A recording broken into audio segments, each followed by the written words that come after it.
дар умқи 4000 метр конканҳои тоҷик бо истихроҷи сурма машғуланд, ки дар ҷаҳон яке аз металлҳои гаронбаҳову серхаридор мебошад.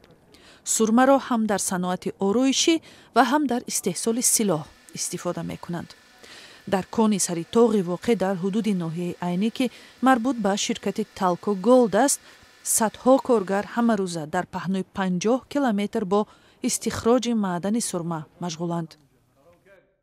дар басти кори мо дар як смена кори иктишофи геологиро мо то 50 метр корҳои пармакунии геологиро дар як басти кори ба анҷом мерасонем.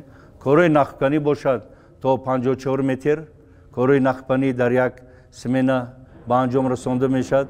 корҳои истихроҷӣ бошад дар як смена то 1500 то 2000 тонна мо корҳои истихроҷиро ба роҳ монда истодаем. сурмаро дар соҳаи энержии барқароршаванда аз ҷумла дар истеҳсоли батареяҳои офтобӣ ва ҳамчунин мошинҳои ҳарбӣ ҳам ба кор мебаранд. чин, ки кори ширкати Саритоғро ҳамроҳ бо соҳибкорони тоҷик пеш мебарад, дар соҳаи истеҳсоли сурма дар ҷаҳон пештоз аст.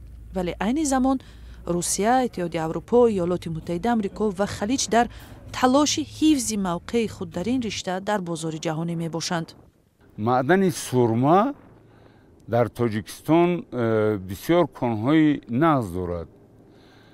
сурма бо тарзи ҳам зеризаминӣ ва ҳам тарзи кушод коркард мешавад. як таҳқиқи заминшиносии Иёлоти Муттаҳидаи Амрико мегӯяд, чин нисфи захираҳои сурмаи ҷаҳонро дар ихтиёр дорад ва баъди он дар ҷои дуюм Тоҷикистон аст, ки чоряки захираҳоро дорад. соли 2023 дар ин кишвар 21 000 тонна сурма истеҳсол гардид. иттиҳоди Аврупо, ки аз таҳти назорати Пекин гузаштани соҳа нигарон аст, ҷараёни истеҳсоли 34 унсури вобаста ба маводи хоми бисёр муҳимро назорат мекунад. аз ҷумла сурма, каучук ва чанд навъи филизи нодир ҳам ба ин феҳрист дохил шуданд. аз назари маҳсулоти стратегии саноатӣ ин маводҳо ивазнашаванда ба шумор мераванд. ба иттилои Комиссиони Аврупо, Иттиҳоди Аврупо 54% сурмаро аз Тоҷикистон ворид мекунад.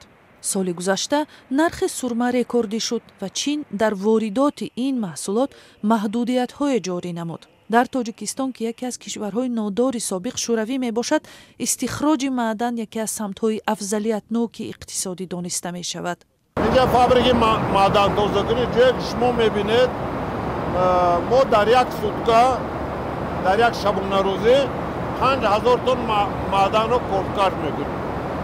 вале ин протсессе ки мебинед дар пушти мо дута осиё ҳаст, ки маъданро ба инҷо оварда орд мекунанд ва дар ҷое ки истодем ин цехи флотатсия мегӯем, цехи бойгардонӣ.